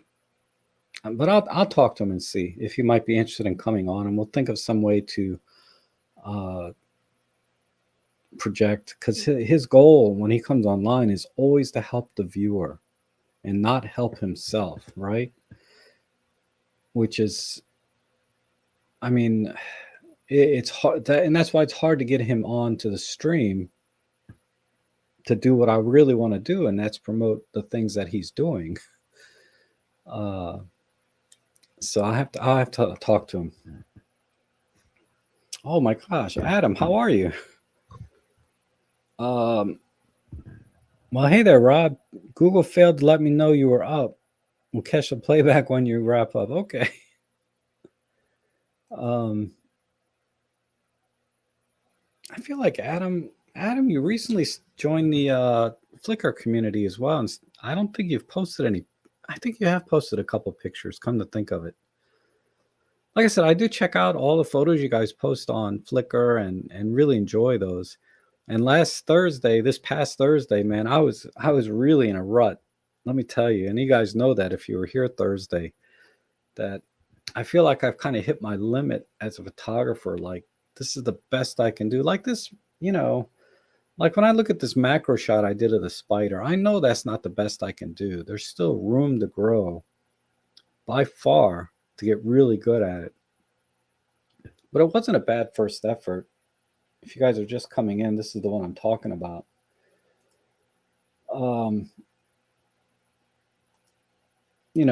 It came out all right. So I'm going to practice some more. But I'm not talking about individual skill sets, right? I'm talking about more as a photographer, how am I going to be happy with my images? Like I said, this, like, macro photography is a good example. I just started, right? And I'm using an old adapted macro lens from Nikon, an $8 diffuser, and I'm practicing. And I know at some point, if I continue to practice and learn from others, everything, I'll get to a point to where I think my macro work can be really good. I don't see any limitations in terms of learning a new photographic skill.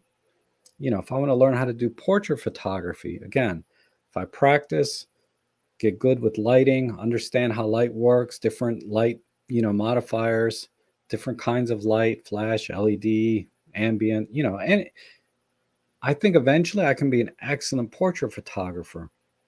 I can learn that skill set, right? And that's true for any genre of photography. If I wanted to teach you guys how to do like the architectural and real estate photography that I do, I could teach you that, right? And you could get really good at it with lots of practice, because it's not just the photo taking, but there's also the workflow and post-processing. But these are all skill sets. And most of photography, you can learn to do things and become very good at it. The challenge I'm having is, and when I say I've hit my limits, right?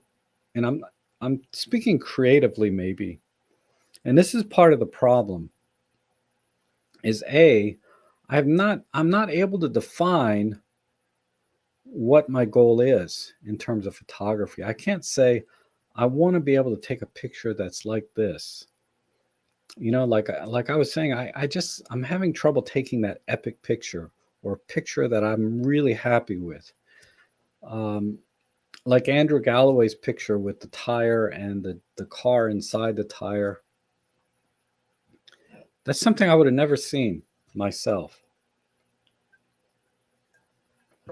So how do I find things that someone has never seen before?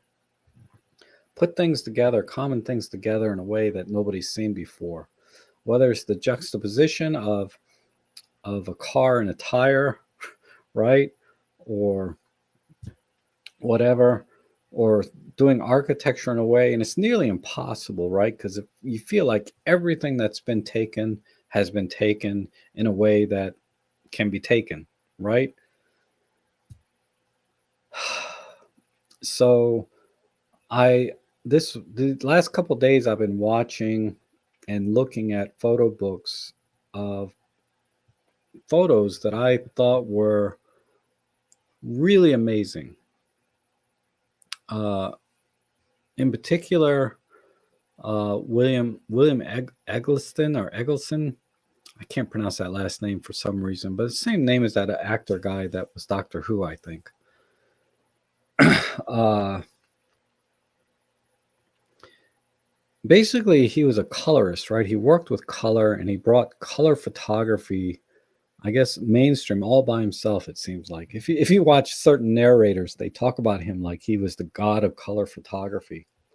But all that aside, um, it really got me looking into color photography again in a way that I hadn't looked before.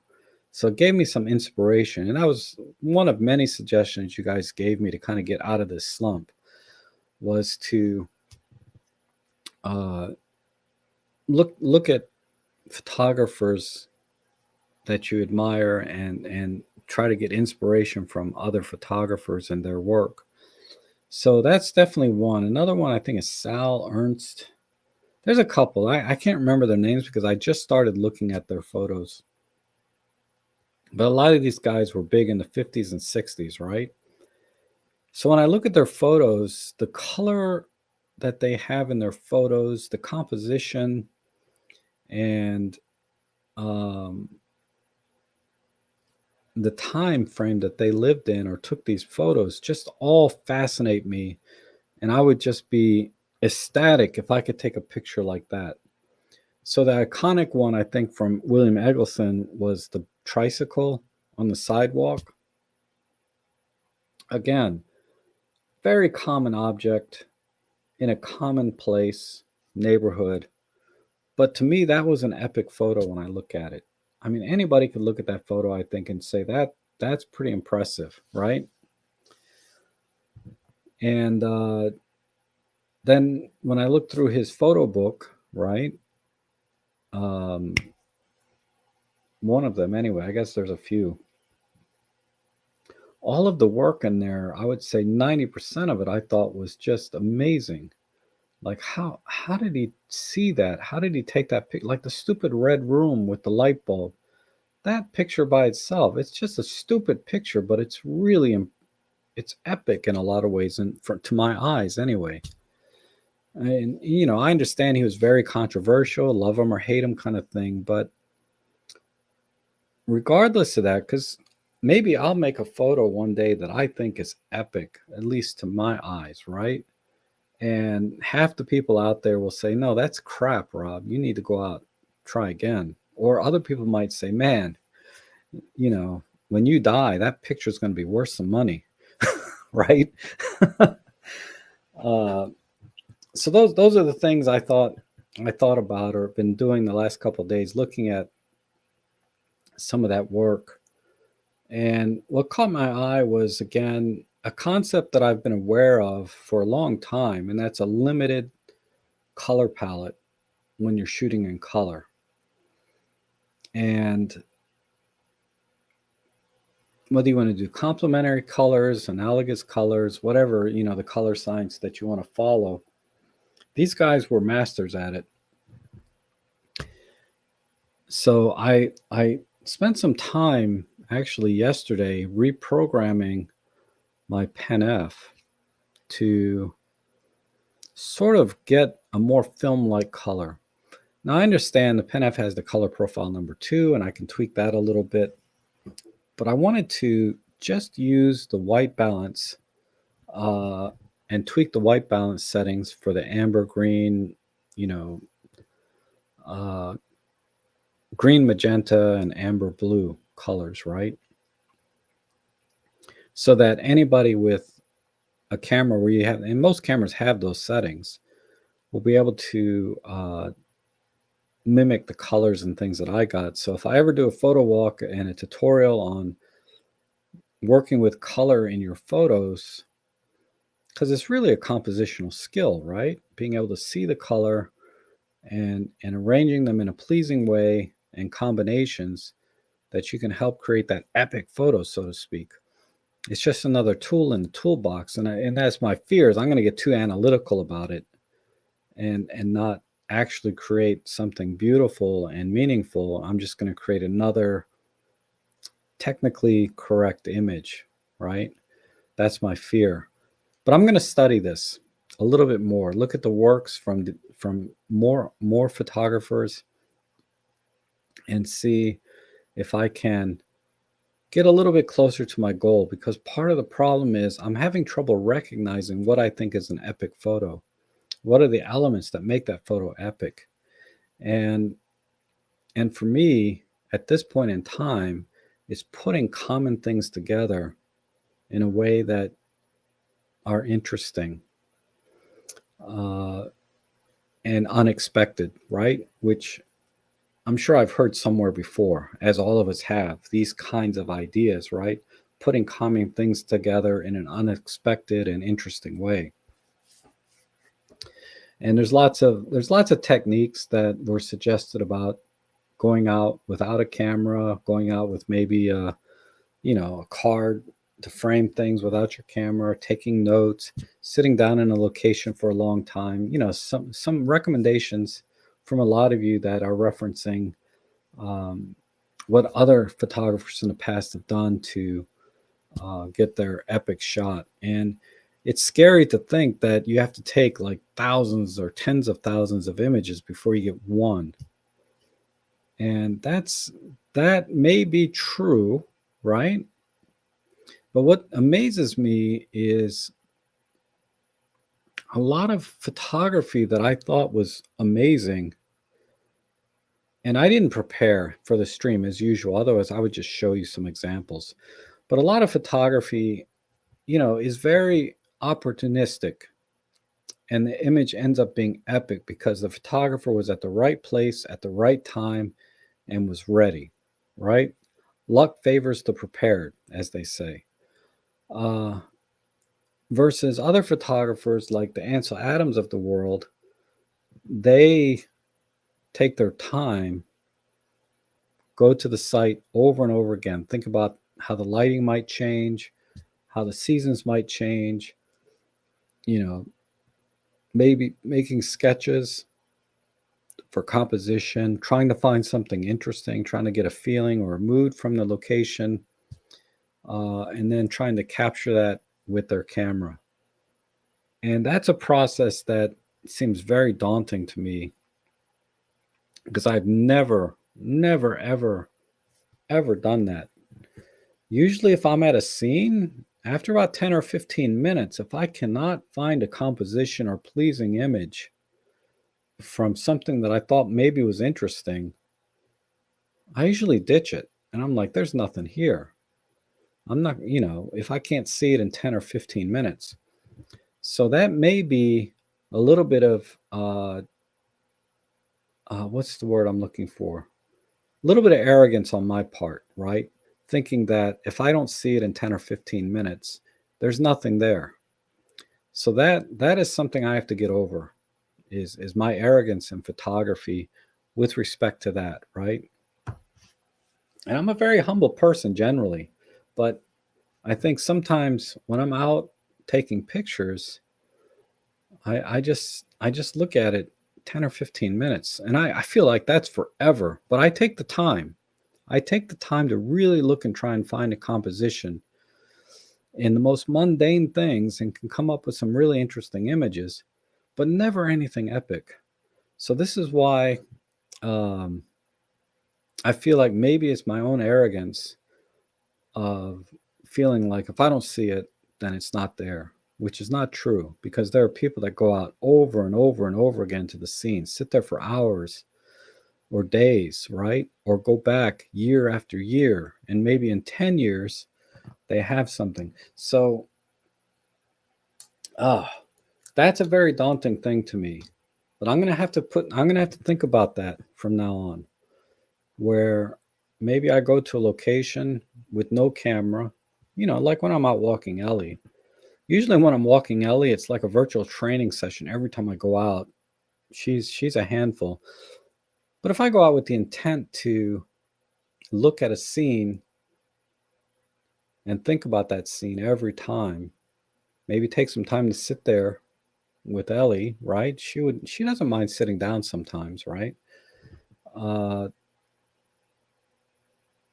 and start getting into the habit of doing it, even though that location may not become the picture that I want to take. Maybe it'll be a different location altogether. But it's important to form habits of doing things so that um, you get better at it, better at observing things, seeing things that are around you. And that's something I have to try, because I'm never going to grow as a photographer. If I look at the images I've taken in the last couple of years, they're not any better than the images I took, say, 5 or 6 years ago when I was just getting started. I mean, my Flickr page is a great example, right? Let's see. How do I go back to? Let's go to my photo stream. Well, all right. So there's a few photos here. Like this is a nice pano, right? But I thought this reflection shot was pretty good. But I think I showed these on Thursday. Let me go to, because I just want to make a point, right? Maybe in my albums. Let me see.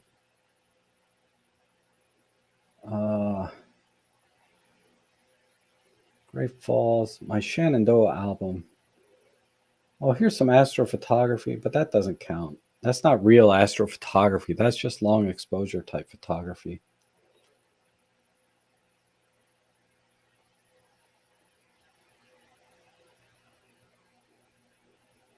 There's 11 photos here. No, none of these. I mean, these are just okay, right? Dang it. When I'm trying to find a good example, I can't. How about Y Island? Yeah, these are pretty mediocre. Okay, so I have improved a little bit. When I actually go back and look at these, I'm like, yeah, these kind of sucked. Give me 1 second. I need to find a good example from something from like 6 or 7 years ago.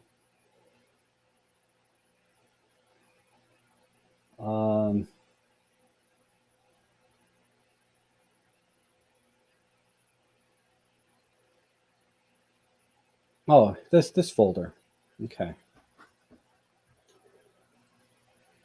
Did I put any of the good stuff in here? I did not.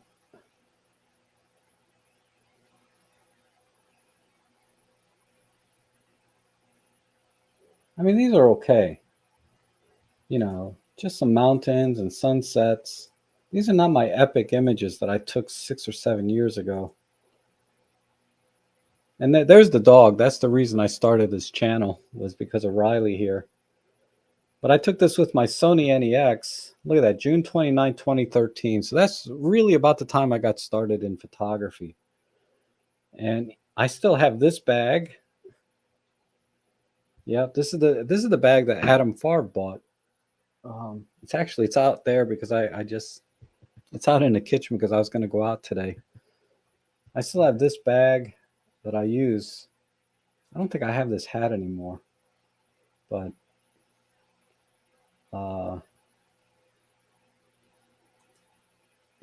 these are okay. Damn it, I had some epic images though somewhere.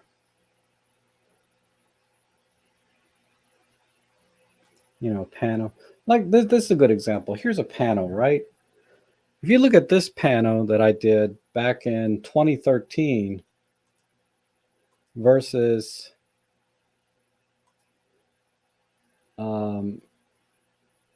the pano that I just did last week.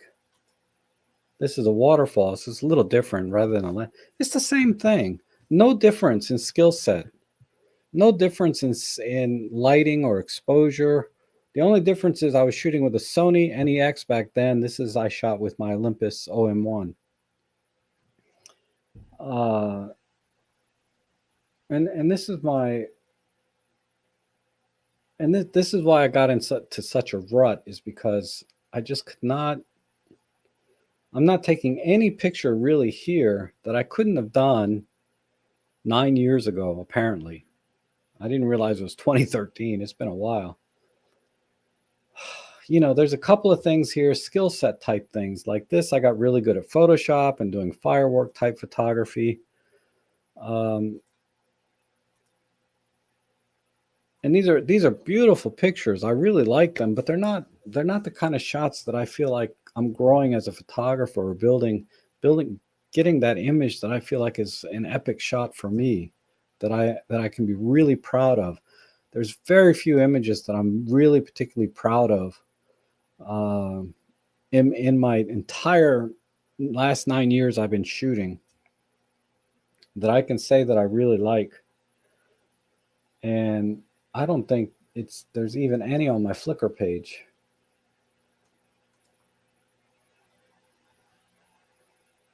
I mean, I like these of this old truck, but that's low-hanging fruit, right? You know, some old rusty truck. I mean, that's low-hanging fruit photographically.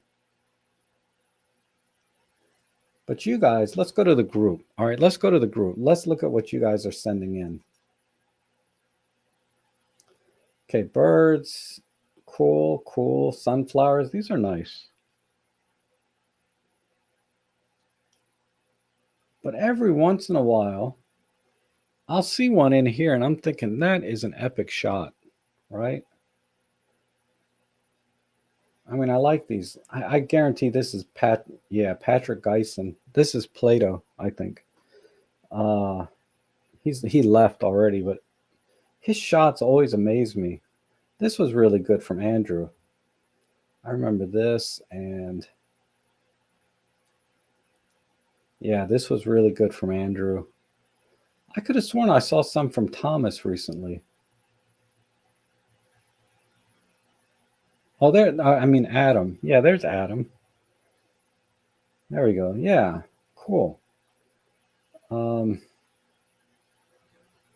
anyway, I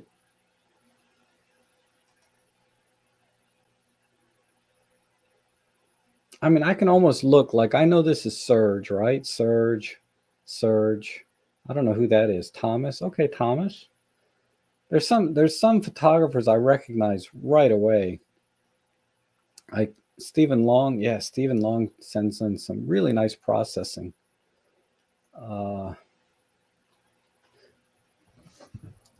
But yeah, I mean, you can see the images you guys are sending in. They're better than mine. I mean, a few I look at, I think, are very epic from my point of view. They, you know, that it's all subjective, right? I'm just one person that I'm trying to find images that are like, I thought that one that Andrew did with the tire and the Jeep was epic. Somebody else might look at it and say, so what, right? But I thought it was really good. And like the other image you did with the bicyclist in blurry, that to me is a great shot. But it's been done a million times, and it's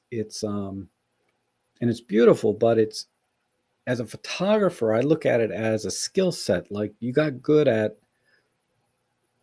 a particular skill set and timing and understand your camera and how to do that. You know, I feel like that's a very technical image, right?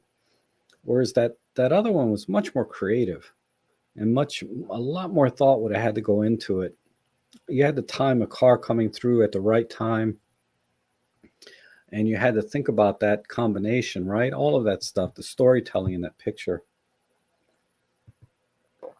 And that's why I feel like I'm struggling. But okay, let me read the chat real quick, and then we'll wrap it up and see where we're at. Because it looks like, man, the chat section has been going nuts since I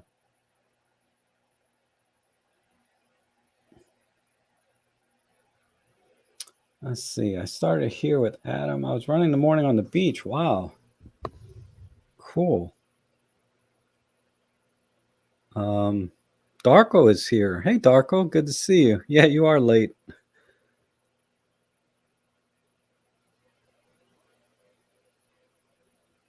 Yeah. I've seen that too, where you just go there and you take I tried to watch that guy again, the photographic eye, because his channel is all about, you know, getting better at photography, right? uh, again, when I watched him, I just drew a blank again. I just did not get, and he's connecting with a lot of people and he's very articulate. But when I watch him, I just don't get anything out of it. Um,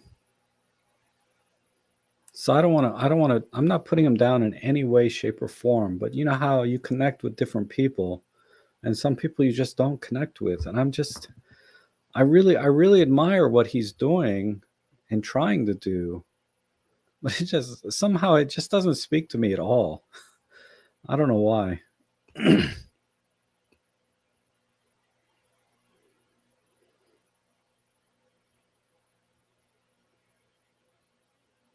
Brooke Jensen at Lenswork offers some brief little 5-minute broadcasts multiple times a week to get some inspiration, food for thought. Okay. Does anyone know of okay, here's a question. I'm sorry, Robin. Does anyone know of a good Pen F to Micro Four Third adapter? The Photo C adapter I use doesn't let 200 millimeter focus. Oh wow! Even close shots are not as sharp as the lens. Really, I'm not having any trouble with my Photo C adapter, but the only other adapter I'm familiar with are made from Metabones, but they're really expensive. Because you can get the Metabones adapter without the focal reducer, but they're still expensive. But that would be the only other option. If anyone else knows, please comment and let Robin know. Uh, Stephen Long is here. Oh, we were just looking at your pictures. Hey Rob, recently started macro photography too. Practice and experimenting is crucial, like in other area of photography. I enjoy the whole process, and the final image is just a result of that joy. Yeah, no, I'm enjoying it. I am enjoying it. Just, I'm just not. If I could do it without getting eaten alive by mosquitoes, I would enjoy it even more. Try something opposite of what you're currently doing. Maybe. I do a little bit of everything though, except street photography. So that's definitely an area that I'm not doing well or don't do enough of. Rob, your fungi and mushroom photos. Oh, thank you. I did like those photos myself. I thought they were very good. Technically, they were very good. Nice and sharp, interesting lighting, interesting colors. You know, they were good. Thank you. What about some groundhog pics? If you want to see half a groundhog, because Ellie, I don't know what she does with the other half, but usually I find a half a groundhog when I'm outside.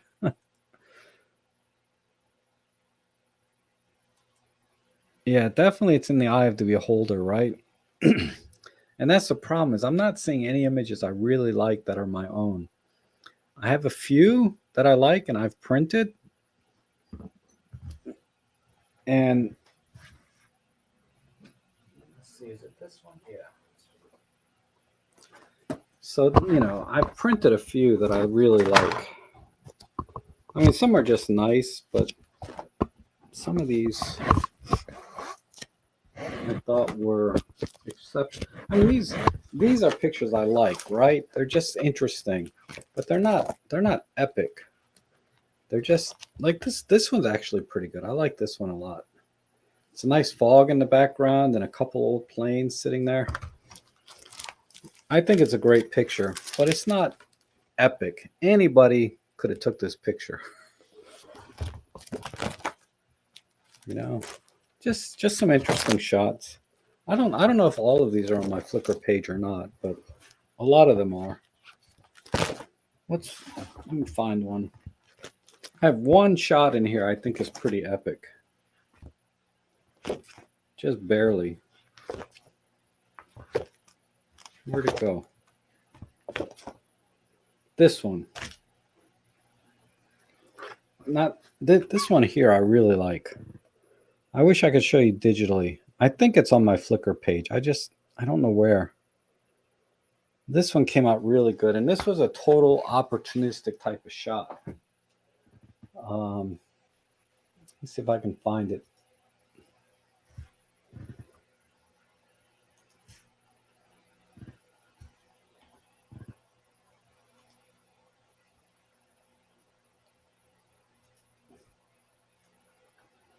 I bet. I think I created a group. Not a group, I'm sorry, an album.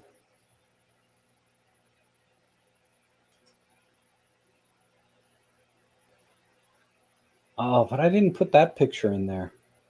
I don't believe it. I got an album, but then I didn't put a picture on it.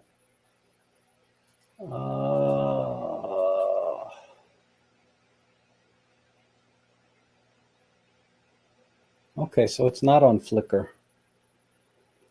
How about in this one?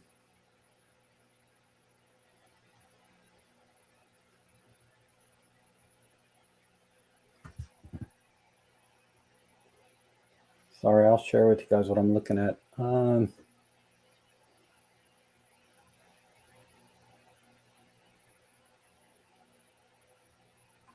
Yeah, it wasn't that long ago.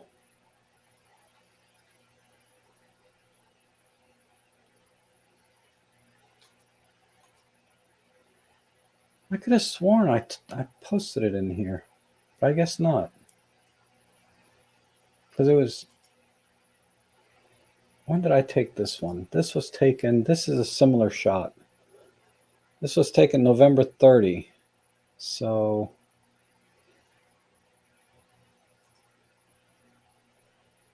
November... Let's go down here into November.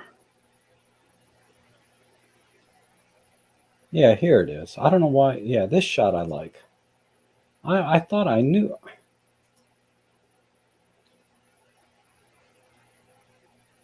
View on photo page. All right. So this shot, now that I'm looking at it, it's not all that epic, actually.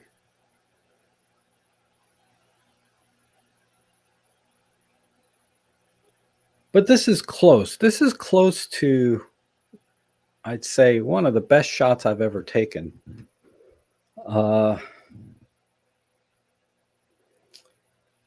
Something that I feel like I would almost put in a book, right? If I ever publish a small book just for my own coffee table, not for public consumption, but this is pretty close. But it's still not great, you know?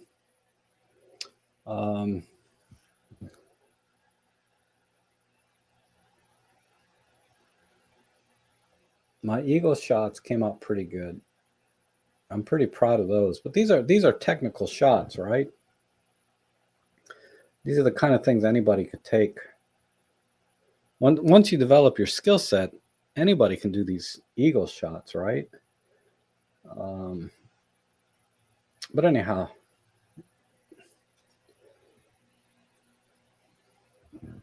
yeah, include people. Yep, try to see the light. I did watch that yesterday. I did. It was very good.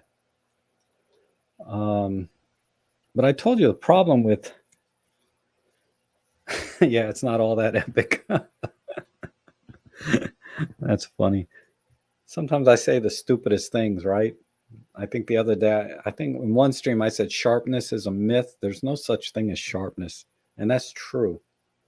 If you really think about it, nothing is sharp. If you pixel peep enough, it's going to be blurry. But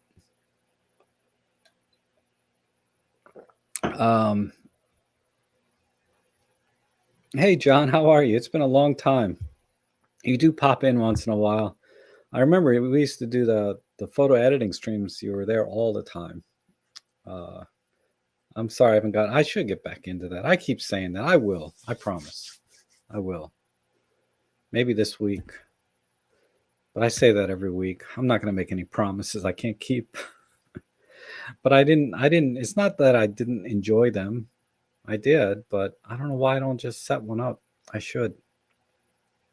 Anyhow, what was I going to say? Yeah, a lot of the photography that I do is all skill set based. Nothing creative, nothing particularly special or memorable. It's a picture that any of you guys could take. And if you don't have the skill set now, you can easily get it. You know, I try to do tutorials on whatever I do. And that's what I should do. I should do some more photo walks and talk about how I see things, why I take a picture, and then show you the final image, of course. And then the settings I use. Because a lot of people like those videos. They're not terribly popular overall on YouTube, but the few people that watch them do appreciate them, right? So I'll do that. It should be a little cooler this week. I don't think we're going to have that heat wave this week. So I'll try and get out. And but in the meantime, I'm going to practice some macro. Maybe by Thursday I'll have that 25 millimeter lens. I'm going to shop it today pretty hard and try and make a decision. But okay, you guys, I think I'll end it here. I really appreciate you guys being here. You always make it fun for me, and you're such great listeners. You listen to all my BS about my own problems too, right? But hopefully these are things that we share in common, you know, hitting some kind of plateau in photography, or, you know, trying to grow or develop a skill set like in macro. You know, the things that I face and struggle in photography, I share with you because I think some of you might be struggling as well. So I look to you for advice. I look to you for, you know, to let you know you're in good company if you're struggling too. It's not just you, it's me and a lot of people. And it's just fun seeing how you guys are doing. I hope everyone's doing well. And I will try and be back on Thursday, I think. I'll try. So you guys have a great rest of your weekend, and we'll see you again soon.